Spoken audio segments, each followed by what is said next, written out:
समस्त अतिथि शिक्षक साथियों को सादर जय हिंद और सादर नमस्कार। जय जय गुरुदेव। साथियों, विश्वास है आप सभी स्वस्थ होंगे। स्वस्थ मैं भी हूँ। बड़े दिन बाद आज इस वीडियो के माध्यम से आप सब तक अपनी बात पहुँचाने का मन हुआ।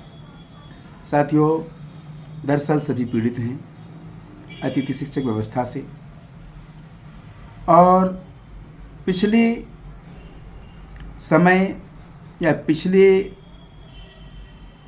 सत्र में सरकार के द्वारा जो कुछ हमारे हित में घोषणाएं की गई उस पर अमल नहीं हो सका है, सिवाय मानदेय के। मानदेय में की गई दोगुनी बढ़ोतरी तो खैर यदा कदा लागू हो रही है। अलग बात है कुछ जगह अभी भी समस्याएं बनी हुई हैं मानदेय को लेकर के, हम उस पर भी चर्चा करेंगे। मुख्य विषय हमारा ये रहा कि अतिथि शिक्षक दिन प्रतिदिन काम से अलग होते जा रहे हैं, और यह व्यवस्था सरकार के द्वारा 2008 से ही जारी है। किसी न किसी रूप में अतिथि शिक्षकों को बाहर का रास्ता देखना ही पड़ते आ रहा है। वर्तमान में भी लगातार आदेश जारी हो रहे हैं कि ट्रांसफ़र, प्रमोशन इत्यादि में अतिथि शिक्षक बाहर हो रहे हैं। कुछ समय पहले एक मुश्त भर्तियाँ हुई, उसमें हमारे साथी बहुत सारे बाहर हुए।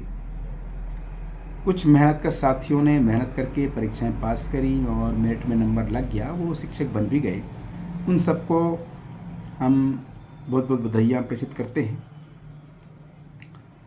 साथियों, ज़्यादा चिंता करने की आवश्यकता नहीं है, जीवन है। हमने बहुत अच्छा काम किया है अपने जीवन में, इसका परिणाम अगर सरकार बहुत अच्छा नहीं दे पा रही है तो कहीं ना कहीं हमको इसका नतीजा हमारे घर परिवार में सुखद जरूर मिलेगा। बहुत अच्छा होगा कि सरकार ही बहुत अच्छा नतीजे पर पहुंचे हमारे लिए विचार करके, और हम जो लगातार मांग करते आ रहे हैं कि हमारी नौकरी नियमित हो, रेगुलर हो, तो उस पर भी सरकार अमल करे, ये हम विश्वास करते हैं। तब भी ज़्यादा निराश होने की आवश्यकता नहीं है। हम लगातार प्रयासरत हैं। हमारे सभी संगठन प्रयास कर रहे हैं, सभी संगठनों के पदाधिकारी प्रयास कर रहे हैं। अभी विगत दिनों कुछ संगठनों के साथी भोपाल में ठहर कर प्रयास कर चुके हैं, और जिसका परिणाम आने वाला है। सरकार तक बात गई है। माननीय मुख्यमंत्री जी से मुलाकात का भी उनने प्रयास किया है कि उनका समय मिले। माननीय शिक्षा मंत्री जी से भी मुलाकात कर अपनी बात रखी है। चूँकि वर्तमान में तमाम जिलों के अतिथि शिक्षकों को बाहर किए जाने के आदेश लगातार जारी हो रहे हैं, जिसके कारण साथी हमारे बाहर होते भी आ रहे हैं। हम इस पर रोक नहीं लगा पा रहे हैं। अभी वर्तमान में लोकसभा चुनाव के दौरान फिर से ये सत्ता पक्ष हो या विपक्ष हो या अन्य राजनीतिक पार्टियां हो हमारे पास आएंगी। इसके पहले हमारा प्रयास है कि राज्य स्तर पर हम एक ऐसी मुहिम छोड़ें जिससे कि ये सत्ता पक्ष हो या विपक्ष हो या अन्य राजनीतिक पार्टियां हों, इनके भेजे में ये बात आए कि अतिथि शिक्षक सच में बहुत ज़्यादा पीड़ित हैं, शोषित हैं, वंचित हैं, और ये आक्रोशित भी हैं। हम अपना आक्रोश लोकसभा चुनाव के पहले एक बार दिखाएंगे। इसके लिए सभी मन से तैयार रहिए। अलग बात है कि राज्य स्तर पर मध्य प्रदेश की राजधानी भोपाल में बहुत बड़ा जंगी प्रदर्शन हमसे नहीं हो सका, कोई बात नहीं, पर जिला स्तर पर तो, लोकसभा क्षेत्र स्तर पर तो हम अपनी ताकत दिखाने में पीछे नहीं हटने वाले हैं। इसके लिए भी लगातार चर्चा हो रही संगठन में। आप लोग भी अपनी तैयारियां बना के रखिए। अच्छा हुआ कि भोपाल में ही जंगी प्रदर्शन हो। आप लोग निराश कोई ना हो, और सरकार को हमारी ज़रूरत है, सरकार को शिक्षकों की ज़रूरत है। इस नज़रिए से भी देखा जाए तो अतिथि शिक्षकों का अब तक का जो प्रयास है, अब तक का जो संघर्ष है, वो सफल हो सकता है। इसमें कोई बड़ी बात नहीं, इसमें कोई दो राह की बात नहीं। आप लोग सभी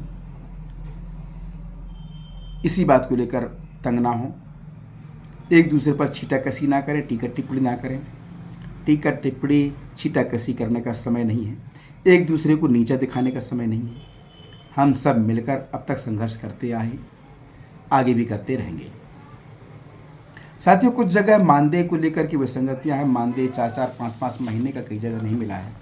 उसके संबंध में भी लगातार पत्राचार विभाग से संगठन करते आ रहा है। कुछ जगह की शिकायतें आ रही हैं कि सितंबर से जो मानदेय दोगुना करके भुगतान किया जाना था वो नहीं हो सका है। मैं अपने मंडला जिले की ही बात करूं, मंडला जिले के विकासखंड बीजाडंडी में अक्टूबर से बढ़ा हुआ मानदेय बनाया जा रहा है, भुगतान किया जा रहा है। सितंबर का मानदेय बढ़ाकर नहीं दिया गया है। इसके लिए हमने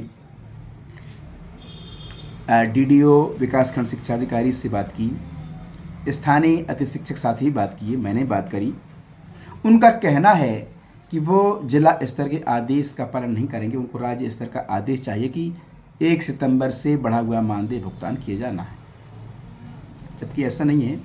सितंबर के दूसरे सप्ताह में ही आदेश हुए थे कि सितंबर से ही अतिथि शिक्षकों का मानदेय भुगतान किया जाए बढ़ा हुआ। चूँकि पंचायत 2 सितंबर को हो चुकी थी, घोषणा 2 सितंबर को हो चुकी थी, तो कहीं ना कहीं 2 सितंबर से यानी सितंबर के महीने से ही मानदेय बढ़ाकर दिया जाना चाहिए था। परंतु बहुत सारी जगहों में देखा गया है कि मानदेय लगभग 6-7 दिन का काट कर भुगतान किया गया है। बीजाडंडी विकासखंड जिला मंडला की बात करूं तो सितंबर का मानदेय अभी पुराने दर पर ही भुगतान हुआ है। मैंने इस बात को लेकर 5 जनवरी 2012 को एक कार्रवाई करी, जिसकी एक कॉपी है सहायक आयुक्त आदिवासी विकास विभाग मंडला को, और उसकी प्रति मैंने जिला कलेक्टर को भी दी, जिसमें मांग की कि बीजाडंडी विकास खंड का बढ़ा हुआ मानदेय सितंबर से ही दिया जाना चाहिए। 5-7 दिन तक इंतजार किया आश्वासन के बाद, तब भी कुछ नहीं हुआ। मैंने 12-13 तारीख को फिर आदिवासी विकास विभाग कार्यालय मंडला पहुंचकर, चूँकि सहायक आयुक्त महोदय उस दिन कार्यालय में नहीं मिले, मैंने संबंधित विभाग के बड़े बाबू से बात की, उन्हें भी ध्यान दिलाया। पता चला 2-4 दिन के अंदर भी कोई कार्यवाही नहीं की गई। जन सुनवाई 16 जनवरी को पहुंचकर मैंने एक आवेदन भी दिया जिला कलेक्टर के नाम पर कि लगातार कार्रवाई के बाद भी अतिथि शिक्षकों का बढ़ा हुआ मानदेय बीजाडंडी विकासखंड का नहीं मिल पा रहा है, मानदेय भुगतान कराया जाए। इस तरह की पावती मिलती है रजिस्ट्रेशन की जनसुनवाई में। तो साथ ही चिंता की बात नहीं, मेरा दिखाने बताने का मतलब ये है कि अन्य जगहों पर भी इस तरह की समस्याएं अगर आ रही होंगी तो आप इस तरह की कार्रवाई करिए। मानदेय जरूर मिलेगा, मानदेय का भुगतान करना उनकी मजबूरी है। अलग बात है कि कहीं पर नासमझी के चलते यह सब हो रहा है।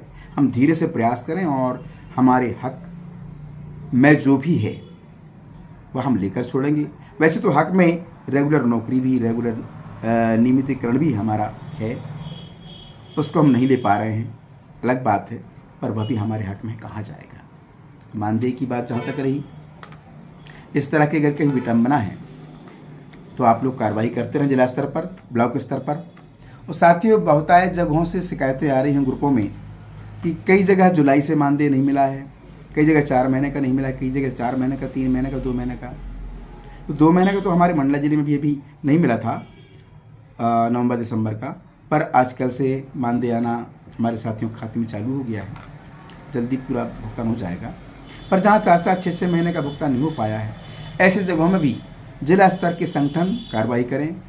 अपने जहाँ शिक्षा विभाग की बात है, DEO से बात करें, जहां ट्रैवल की बात है AC से बात करें, और इसके बाद जिला कलेक्टर से भी लिखित में आवेदन करें, और अपनी पारिश्रमिक के लिए तो कम से कम राज्य स्तर पर, प्रदेश स्तर के संगठन की जानकारी में लाएं जरूर, परंतु उन्हें बाध्य ना करें, क्योंकि वह भी अपने स्तर पर कार्रवाई कर रहे हैं।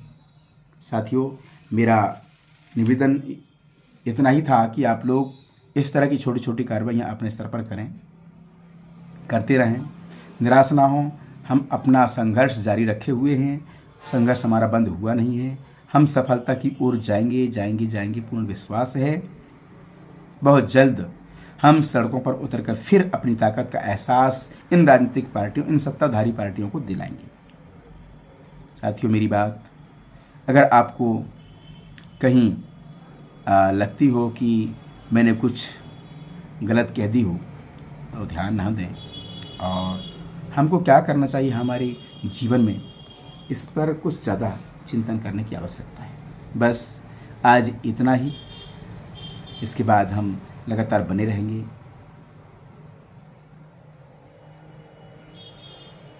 धन्यवाद। जय जय गुरुदेव, सादर नमस्कार।